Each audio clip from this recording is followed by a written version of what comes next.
¿Alguien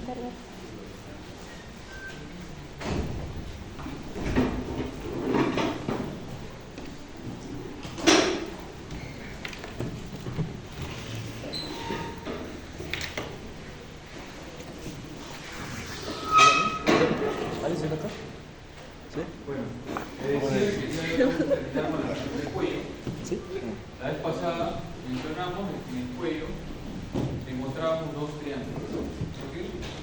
Teníamos un límite tipo cuadrilátero. En la parte anterior estaba delimitado por la línea media anterior de mi cuerpo, en este caso la región del cuello. Por arriba tenía el borde inferior de la rama y el cuerpo de la mandíbula. Hacia abajo la clavícula y hacia atrás el borde anterior del músculo trapecio. Por la parte posterior, ¿esto cómo se le llama? Porque a veces nos agarramos aquí como salir de mi cuello. Eso sería en el núcleo. La parte del cuello entonces estaría en la parte lateral y anterior. Y estaba dividido en dos triángulos. ¿Este músculo cómo se llama? El músculo mastoideo se dividía en dos triángulos. Un triángulo anterior, teníamos visto que hay cuatro triángulos: submentoniano, submandibular, muscular y carotídeo. Dentro de ellos son dos triángulos y por detrás tenemos el triángulo posterior. ¿No? En ese triángulo posterior que está pendiente solamente vamos a encontrar dos triángulos, uno más grande y uno más pequeño. El triángulo posterior está delimitado, ¿no? Su límite anterior será el borde posterior del músculo esternocleidomastoideo. Su límite posterior será el borde anterior del músculo trapecio. Y su límite inferior, ¿no?, será el tercio medio de la clavícula. ¿No es cierto? Ahí vemos la clavícula, el tercio medio de la clavícula sería entonces el límite inferior. Entonces acá tenemos un triángulo que a su vez, ¿no?, se llama el triángulo posterior, que a su vez está dividido en dos triángulos. Uno será el triángulo que tenemos acá, llamado el triángulo Pizarro.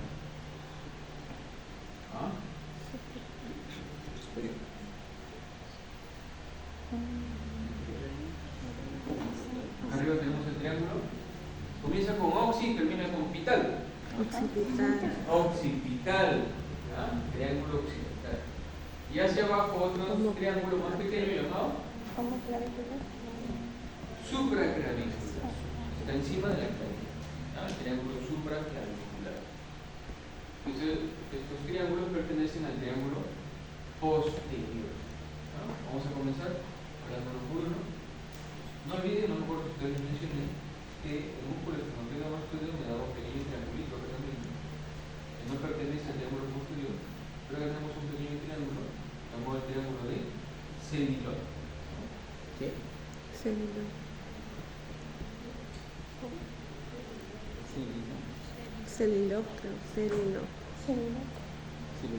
Cediloc. Bueno, entonces acá tenemos el triángulo occipital. Vuelvo a repetir, el triángulo occipital estará delimitado acá entre el borde posterior del esternocleidomastoideo, por detrás el borde anterior del trapecio y por debajo el vientre inferior de qué músculo? Homoideo. Entonces el homoideo se divide en dos triángulos y el triángulo posterior. Ese triángulo es llamado triángulo occipital. Tendrá, la parte más profunda es el piso, la parte de encima será el techo. El techo del triángulo occipital sería la piel. La piel con el epitelio subcutáneo. El piso, en el piso vamos a encontrar varios músculos. Este triángulo se caracteriza por encontrar en su piso muchos músculos. Por ejemplo, tenemos este de acá, que es el esplenio.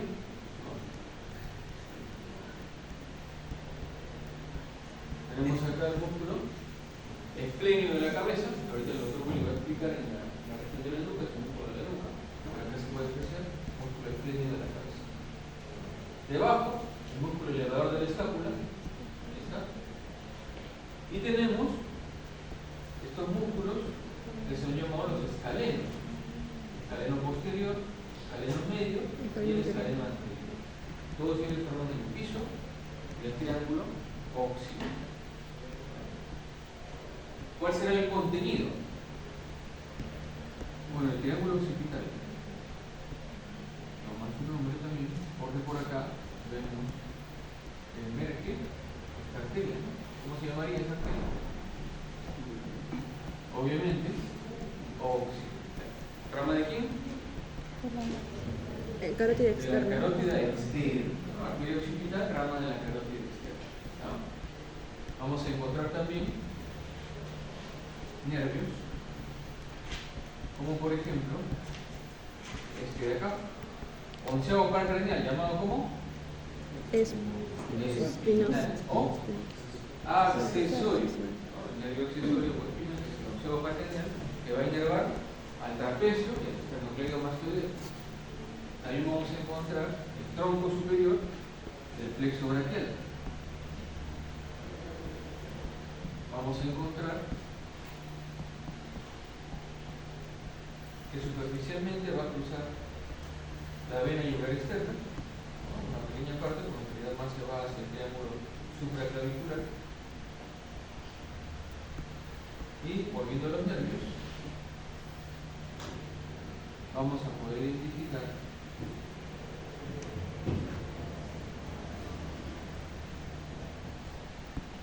el plexo cervical superficial, ¿no? Que ya en una clase pasada habíamos visto que por el borde posterior del músculo esternocleidomastoideo emerge el plexo cervical superficial, formado por una serie de entre 4 y 5 ramas nerviosas que producen una especie de botón sensitivo, ¿no? Que dijeron que era, bueno, el doctor Castro hizo esa presentación, dijo que era una zona erógena, ¿cierto?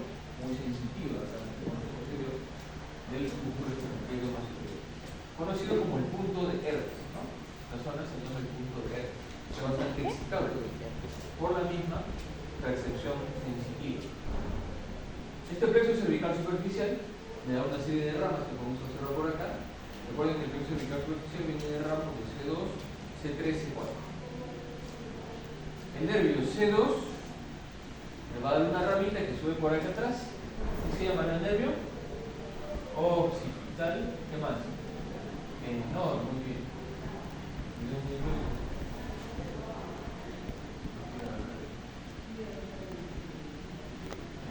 Nervio occipital menor, ¿no? Este nervio occipital menor es rama de C2, la rama anterior que va a dar inervación a toda la piel de la zona del cuero cabelludo por encima de la parte de la cabeza, por encima del mundo, toda la región del cuero cabelludo. Nervio occipital menor, rama de C2. Luego tenemos este nervio de acá, auricular mayor. Nervio auricular mayor, en este caso está originado por ramas de C2 y C3. Va a dar inervación por detrás de la oreja, la zona retroauricular. La zona del pabellón de la oreja, por eso es bien sensitiva también esa zona. Y la parte de la piel de la región parotidia. Ahí viene inervación sensitiva. La región parotidia, toda esa zona de la piel. Nervio auricular mayor. Luego tenemos esta rama de acá, el transverso del cuello, cervical transverso, que también proviene, al igual que el auricular mayor, de ramas de C2 y C3.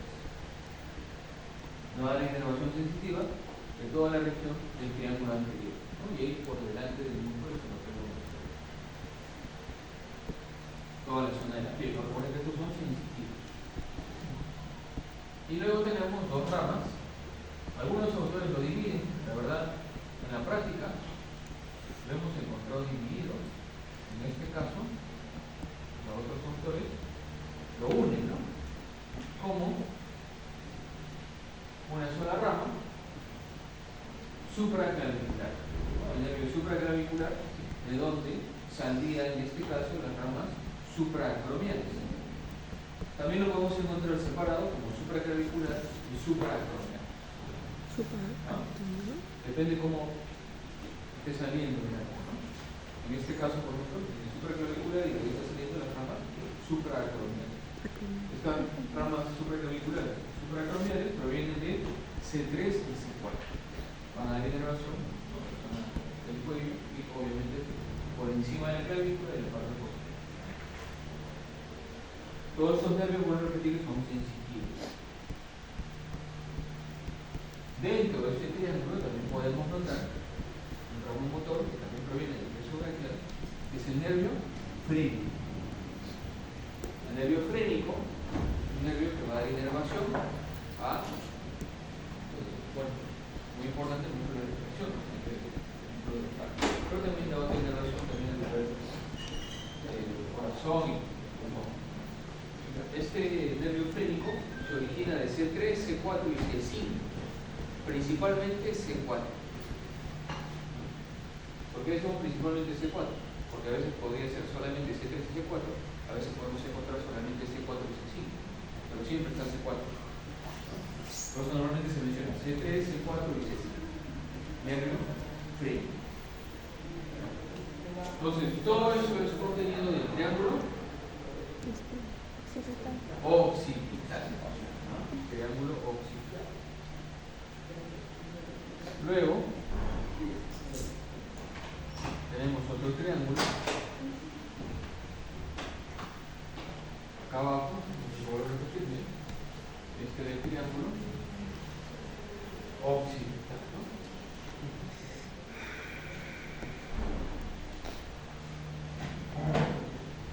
Y hacia abajo tenemos otro triángulo acá, llamado el triángulo supraclavicular, antes llamado subclavio.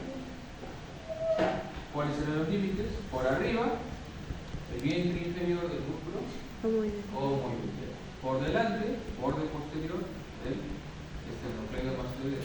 Y por abajo, borde superior del tercio medio de la clavícula. ¿Okay? Triángulo supraclavicular. ¿Cuál es el contenido? Vamos a ver en este caso a nivel nervioso, el tronco inferior sobre todo, ¿no? Es lo que vendría a ser el plexo braquial, el plexo braquial. Recuerden que el plexo braquial tenía diferentes troncos, ¿no? Entre los escalenos. Este es un triángulo aparte, el triángulo de los escalenos, por eso emerge el plexo braquial. En este caso estamos haciendo el triángulo supraclavicular, por ahí está pasando el tronco inferior desde el plexo braquial. También encontramos la tercera porción de la arteria subclavia, ¿no? Vamos a encontrar, en el caso de la vena yugular externa, que está drenando en la vena subclavia. Y en relación a nervios, también pasa por acá el nervio, que hemos mencionado hace rato, el nervio frénico. Entonces, esos son los elementos que encontramos en este triángulo supraclavicular. En cuanto al techo de este triángulo supraclavicular, estaría el músculo platisma. Por acá lo podemos montar. El músculo platisma estaría cubriendo justamente este triángulo supraclavicular. Y en el piso vamos a tener el músculo escaleno anterior y medio, ¿no? Y vamos a tener la primera costilla como piso de este triángulo. ¿Sí? ¿Está claro? Entonces, dos triángulos dentro del triángulo posterior, triángulo occipital y triángulo supraclavicular. ¿No? Bien, eso es lo que nos faltaba en relación al triángulo posterior. Ahora vamos a ver acerca de la nuca.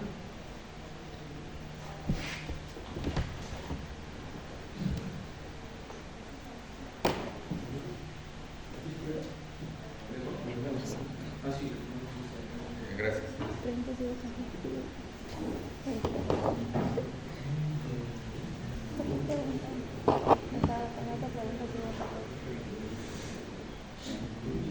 Pero hubo.